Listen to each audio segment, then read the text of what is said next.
여러분, 우리는 살면서 수많은 사람을 만납니다. 그 만남 속에서 기쁨과 위로를 얻기도 하지만 때로는 상처와 무시를 경험하기도 합니다. 나는 왜 이렇게까지 대우를 받아야 하지? 속으로 이런 질문을 해본 적이 있지 않으신가요? 법정 스님은 말씀하셨습니다. 나를 먼저 챙기세요. 남만 챙기다 보면 아무도 당신을 존중하지 않습니다. 짧고도 강렬한 가르침입니다. 자기 자신을 돌보지 않는 사람은 결국 누구에게도 존중받지 못합니다. 심리학자 아들러는 말했습니다. 모든 인간관계의 갈등은 존중받지 못한다는 느낌에서 비롯된다. 우리가 무시당한다고 느낄 때, 혹은 상대가 나를 하찮게 여긴다고 느낄 때, 가장 큰 상처와 갈등이 시작됩니다. 한 어머니의 이야기를 들어보겠습니다. 평생 가족만 챙기며 살아온 분이었습니다. 남편의 건강, 자녀들의 학업, 시댁의 행사까지 모두 책임졌습니다. 그러나 정작 자신의 건강은 늘 뒷전이었습니다. 어느 날 병원에서 큰 병을 진단받았습니다. 그제야 가족들은 말했습니다. 엄마, 왜 이제야 말씀하세요? 그 어머니는 눈물을 흘리며 고백했습니다. 나는 나를 지키지 못했구나. 내가 나를 존중하지 않으니 결국 가족도 나를 존중하지 못했구나. 여러분께 묻고 싶습니다. 혹시 지금도 누군가를 위해 내 자신을 끝없이 희생하고 계신가요? 그 희생이 정말로 서로를 살리고 있나요? 아니면 나를 소모시키고 있지는 않나요? 존중은 남이 주는 선물이 아닙니다. 존중은 내가 나를 대하는 태도에서 시작됩니다. 내가 나를 소중히 여길 때, 비로소 타인도 나를 소중히 여깁니다. 여러분, 존중을 지키는 첫 번째 방법은 말투입니다. 말의 내용이 아무리 좋아도 말투가 불안하거나 위축되면 상대는 무시합니다.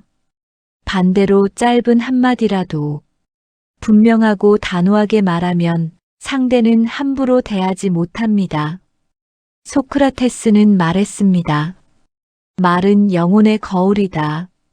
내가 어떤 말투로 세상과 소통하는지가 곧 내 내면을 드러냅니다. 실제 사례 하나를 보겠습니다. 한 직장인이 있었습니다. 회의 자리에서 그는 언제나 마지막에 말했습니다. 저도 그렇게 생각합니다. 겸손하려는 의도였지만 동료들은 그를 존재감 없는 사람으로만 여겼습니다. 어느 날 그는 마음을 고쳐먹었습니다. 자신의 의견을 또박또박 말했습니다. 길게 말하지 않았습니다. 단호하고 간결하게 자신의 생각을 전했습니다. 그날 이후 동료들의 태도가 달라졌습니다. 저 사람에게는 자기만의 기준이 있구나. 여러분도 느끼셨을 겁니다. 말투는 곧 힘입니다. 그리고 그 힘이 존중을 만들어냅니다. 그렇다면 어떻게 해야 단단한 말투를 가질 수 있을까요? 첫째, 우물쭈물하지 마십시오. 둘째, 변명하지 마십시오. 셋째, 불필요하게 웃으며 넘어가지 마십시오. 안 됩니다. 그건 제 생각과 다릅니다.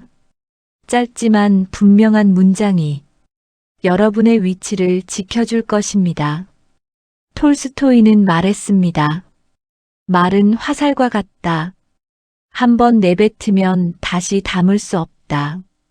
그러니 말은 짧되 분명해야 합니다. 두 번째는 감정을 다스리는 힘입니다. 감정이 요동치는 사람은 쉽게 조종당합니다. 분노, 슬픔, 기쁨이 과하면 상대는 그것을 약점으로 삼습니다. 세네카는 말했습니다. 분노는 가장 값비싼 사치다. 순간의 화가 평생의 후회를 만들기도 합니다. 어떤 아버지의 고백을 들어봅시다. 나는 늘 아들에게 화를 참지 못했다. 그래서 아들이 군대에 가기 전까지 대화가 거의 없었다. 이제야 알았다. 내가 감정을 다스리지 못해 아들과 함께할 시간을 잃어버렸다는 것을. 여러분은 어떠신가요? 혹시 순간의 감정 때문에 후회한 적은 없으신가요? 억누르는 것도 답은 아니지만 감정에 휘둘리지 않는 힘, 그 힘이 바로 존중을 지키는 열쇠입니다. 공자는 말했습니다. 군자는 마음의 평정을 잃지 않는다. 감정에 끌려다니지 않고 늘 중심을 지키는 사람이 군자라는 뜻입니다. 여기서 다시 질문을 드립니다. 여러분은 지금 내 마음의 주인입니까? 아니면 여전히 감정에 휘둘리고 있습니까? 사람이 존중을 잃는 또 다른 이유는 거절하지 못하기 때문입니다. 싫다. 안 된다. 이 짧은 한마디를 못하는 순간 상대는 점점 더 많은 것을 요구하게 됩니다. 에너스타시는 말했습니다. 거절하지 못하는 사람은 자기 삶의 주인이 아니라 남의 삶의 하인이다. 여러분도 이런 경험 있으시죠? 하기 싫은 부탁인데도 상대가 실망할까봐 결국 받아준 적. 내 시간이 없는데도 거절이 어려워 결국 억지로 들어준 적. 그 순간 상대는 이렇게 생각합니다.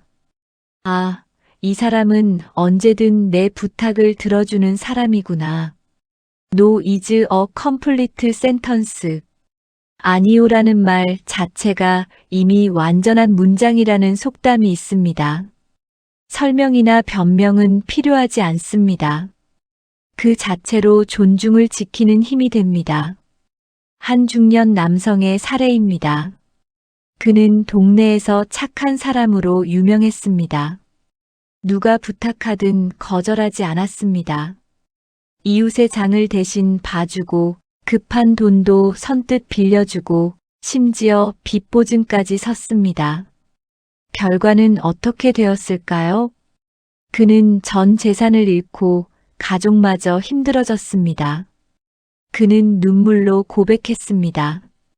처음 작은 부탁에서 안 된다라고 했더라면 내 인생은 이렇게 무너지지 않았을 것이다. 쇼펜하워는 말했습니다. 타인의 요구를 모두 들어주는 것은 미덕이 아니라 어리석음이다. 여러분께 묻습니다. 혹시 지금도 거절하지 못해 감당하고 있는 일이 있나요? 그 일이 여러분의 삶을 지켜주고 있습니까? 아니면 여러분의 에너지를 갉아먹고 있습니까? 노부부의 사례가 있습니다. 평생 남을 도우며 살았습니다. 처음에는 사람들도 고마워했습니다. 그러나 시간이 흐르자 부탁은 점점 커졌습니다. 감사는 사라지고 요구와 불평만 늘어갔습니다. 결국 부부는 건강까지 잃고 말았습니다. 그제야 깨달았습니다. 경계 없는 친절은 결국 스스로를 해친다. 법정 스님은 말씀하셨습니다. 기준 없는 친절은 결국 스스로를 해칩니다. 여러분, 거절은 상대를 미워하는 것이 아닙니다. 거절은 나를 지키는 최소한의 방법입니다. 여기까지입니다. 이 선을 분명히 말할 수 있어야 비로소 상대도 나를 존중합니다. 그러나 때로는 거절만으로 부족할 때가 있습니다. 그럴 땐 헤어질 용기가 필요합니다. 니체는 말했습니다. 스스로를 존중하지 않는 자는 누구에게도 존중받지 못한다. 여러분, 존중을 지키는 또 하나의 방법은 존중 없는 자리에서 떠나는 것입니다. 한 여성의 사례입니다. 결혼 생활 내내 남편의 무시와 폭언을 참고 살았습니다. 아이들 때문에, 체면 때문에, 경제적 이유 때문에 떠나지 못했습니다. 그러나 결국 건강이 무너지고 나서야 깨달았습니다. 존중 없는 자리라면 떠나는 것이 오히려 나를 살리는 길이다. 그녀는 용기를 내어 관계를 정리했습니다. 그리고 고백했습니다. 이제야 비로소 내가 나로 살 수 있게 되었다. 몽테뉴는 말했습니다. 존중 없는 우정은 오래 갈 수 없다. 진정한 관계는 서로의 존엄을 지켜주는 데서 출발한다. 한 퇴직자의 사례입니다.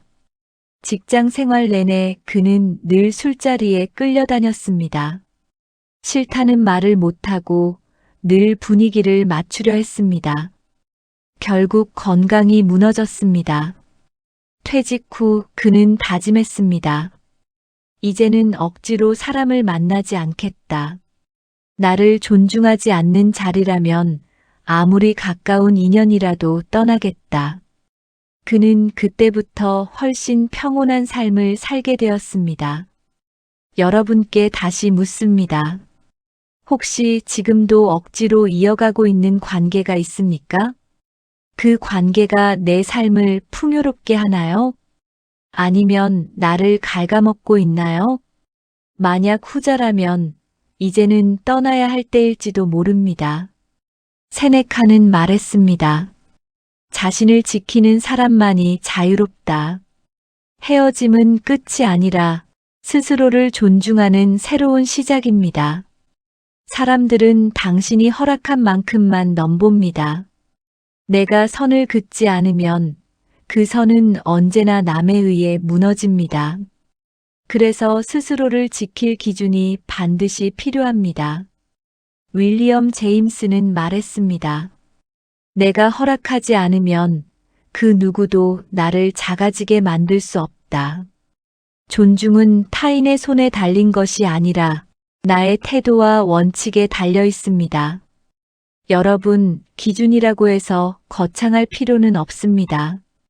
작은 습관 하나가 곧 나를 지켜주는 울타리가 됩니다. 늦은 밤에는 전화를 받지 않는다. 내 시간을 빼앗는 부탁은 단호히 거절한다. 나의 하루에서 꼭 지키고 싶은 루틴은 양보하지 않는다. 이 작은 약속들이 모여 큰 울타리를 만듭니다. 한 직장인의 이야기입니다. 늘 야근을 도맡아 하던 사람이 있었습니다. 처음에는 좋은 이미지를 만들고 싶어 시작한 일이었습니다. 그러나 시간이 지나자 동료들은 그의 희생을 당연하게 여기기 시작했습니다. 결국 건강을 잃고 회사를 떠나야 했습니다. 그는 후회하며 고백했습니다. 내가 기준을 세우지 않으니 다른 사람들이 내 기준을 대신 정했다. 그리고 나는 그 기준에 끌려다닐 수밖에 없었다. 여러분, 지금 내 삶에는 내가 세운 원칙이 있습니까? 아니면 남이 정해놓은 기대와 요구에 끌려다니고 있습니까? 스스로의 울타리를 세우지 않는 한 우리는 타인의 울타리 안에서만 살아가게 됩니다. 법정 스님은 말씀하셨습니다. 기준 없는 친절은 결국 스스로를 해칩니다. 친절이란 귀한 덕목이지만 경계 없이 베풀면 오히려 나를 무너뜨립니다. 노부부의 사례가 있습니다. 평생 이웃을 도우며 살았습니다. 처음에는 모두가 고마워했습니다. 그러나 시간이 흐르자 사람들은 그것을 권리처럼 요구했습니다. 심지어 감사는커녕 불평까지 늘어갔습니다. 결국 노부부는 지쳐 쓰러지고 말았습니다. 그제야 이웃들은 깨달았습니다. 그들의 친절은 당연한 것이 아니라 귀한 선물이었음을. 여러분도 아마 비슷한 경험이 있으실 겁니다. 내가 기꺼이 한 호의가 어느 순간 당연한 것이 되어버린 경험. 고마움은 사라지고 요구만 늘어나는 관계. 그럴 때 우리는 배웁니다. 친절에도 기준이 필요하다. 니체는 이렇게 말했습니다. 선을 긋는 사람만이 경계를 지킬 수 있다. 이 말은 차갑게 들릴 수도 있지만 실제로는 우리를 자유롭게 하는 말입니다. 심리학 연구에 따르면 자기 삶의 기준을 세운 사람들은 그렇지 않은 사람보다 행복감과 자존감이 훨씬 높습니다. 그 이유는 간단합니다. 남이 아닌 내가 내 삶을 주도하기 때문입니다. 여러분은 혹시 아직도 모든 부탁을 들어주고 계신가요? 누군가의 시선을 의식해 내 마음을 억누르고 있진 않나요? 그렇다면 지금이 바로 작은 선을 긋기 시작할 때입니다. 작은 것부터 시작해 보십시오. 오늘 하루 내가 진정으로 하고 싶은 일에 시간을 쓰는 것. 나에게 가장 중요한 가치를 글로 적어 눈에 보이는 곳에 두는 것. 그리고 필요하다면 여기까지입니다라고 분명하게 말하는 것. 이것이 존중받는 삶의 출발점입니다. 한 강연자는 이렇게 말했습니다. 선을 긋는 것은 상대를 밀어내기 위한 것이 아니라 함께 더 오래 가기 위한 최소한의 안전거리다. 얼마나 지혜로운 말입니까? 역사 속에서도 기준을 세운 사람들이 존중을 얻었습니다. 간디는 폭력에 맞서면서도 끝내 비폭력을 기준으로 삼았습니다. 마더 테레사는 가난한 이들을 돕되 자신이 지킬 기도의 기준을 결코 놓지 않았습니다. 그 기준이 있었기에 그들은 끝내 존중받는 삶을 살 수 있었습니다. 여러분께 다시 묻습니다.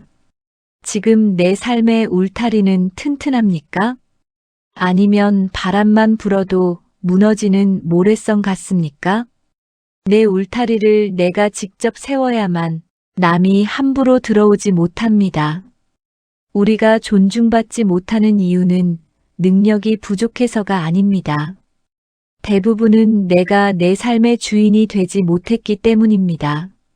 남의 기대와 시선에 맞추다 보면 어느새 나는 사라지고 맙니다. 하지만 늦지 않았습니다. 지금 이 순간부터라도 내 안의 목소리에 귀 기울이면 됩니다. 내가 원하는 것, 내가 지키고 싶은 것, 그리고 내가 허락하지 않을 것. 이 세 가지를 분명히 하는 순간 삶은 달라집니다. 법정 스님은 말씀하셨습니다. 사람은 누구나 자기 그릇만큼의 존중을 받는다. 내 그릇을 스스로 단단히 세우는 것, 그것이 곧 존중의 시작입니다. 한 은퇴자의 고백입니다. 퇴직하고 나니 사람들이 나를 대하는 태도가 달라지더군요. 직함이 사라지니 마치 나라는 존재도 가벼워진 것 같았습니다. 그분은 처음엔 서운했지만 곧 깨달았습니다. 이제는 남이 아닌 내가 나를 존중해야 할 때구나. 그는 자신만의 일상을 만들었습니다. 매일 아침 걷기, 좋아하는 책 읽기, 작은 취미 생활. 그 속에서 그는 존중을 회복했습니다. 내가 나를 존중하니 사람들도 다시 나를 존중하기 시작했다. 여러분은 어떠신가요? 혹시 여전히 남의 시선 때문에 하고 싶은 일을 미루고 있진 않습니까? 혹은 누군가의 기대 때문에 스스로를 억누르고 계시진 않습니까? 그렇다면 오늘부터 이렇게 말해 보십시오. 이제 내 삶은 내가 책임진다. 우리는 모두 관계 속에서 살아갑니다. 그 관계가 나를 지켜주기도 하고 때로는 나를 무너뜨리기도 합니다. 그러나 반드시 기억해야 할 것은 하나입니다. 나를 존중하지 않는 자리에 오래 머물지 말라는 것. 세네카는 말했습니다. 자신을 지키는 사람만이 자유롭다. 자유란 거창한 것이 아닙니다. 자유는 나를 함부로 대하지 못하게 하는 데서 시작됩니다. 공자는 말했습니다. 군자는 자신을 닦고 그 후에야 남을 바르게 한다. 내가 먼저 나를 존중하지 않으면 남에게서 존중을 기대할 수 없습니다. 한 노인의 고백입니다. 나는 평생 남들 말만 듣고 살았다. 친구가 하자면 따라가고, 이웃이 부탁하면 거절 못하고, 가족이 원하면 늘 본인을 희생했다. 그러다 말년에 알았다. 정작 내 인생은 어디에도 없었다. 여러분은 이런 후회를 남기고 싶으십니까? 아니면 지금부터라도 내 삶의 주인으로 서고 싶으십니까? 토머스 칼라일은 말했습니다. 자신을 존중하는 사람만이 세상으로부터 존중을 받을 수 있다. 한 어머니의 일화입니다. 늘 자녀들만 챙기며 살았습니다. 자신을 위해 돈을 쓰는 일은 단 한 번도 없었습니다. 그러나 어느 날 자녀들이 말했습니다. 엄마, 제발 이제는 엄마 자신을 위해 사세요. 그제야 깨달았습니다. 나를 존중하지 않으면 사랑하는 가족조차 나를 존중할 수 없다는 사실을. 마더 테레사는 말했습니다. 사랑은 집에서부터 시작된다. 그리고 그 사랑의 출발점은 자기 자신입니다. 내가 나를 존중하고 사랑할 때 비로소 그 사랑이 흘러넘어 가족과 세상으로 퍼져나갑니다. 여러분, 오늘부터 작은 울타리를 세워보십시오. 말투를 분명히 하고 감정을 다스리며 필요할 땐 단호히 거절하십시오. 존중 없는 관계라면 미련 없이 떠나십시오. 그리고 내 삶의 기준을 분명히 세우십시오. 그 순간 더 이상 누구도 여러분을 함부로 대하지 못할 것입니다. 그리고 여러분은 비로소 진정한 자유를 얻게 될 것입니다. 여러분께 마지막으로 질문을 드립니다. 여러분은 스스로를 존중하고 있습니까? 그 답이 예라면 이미 존중받는 삶을 살고 계신 겁니다. 그 답이 아직 아니오라면 오늘이 바로 시작할 순간입니다. 쇼펜하워는 말했습니다. 행복은 외부에서 오는 것이 아니라 내 안에서 피어나는 것이다. 내 안에서 존중을 피워내는 순간 행복은 저절로 따라옵니다. 톨스토이는 말했습니다. 삶의 목적은 행복이 아니라 의미다. 내가 나를 존중할 때 비로소 내 삶은 의미를 갖습니다. 여러분의 하루가 존중과 당당함으로 가득하기를 바랍니다. 그리고 여러분의 남은 인생이 더 이상 누구에게도 휘둘리지 않는 온전히 나다운 길이 되기를 진심으로 기원합니다.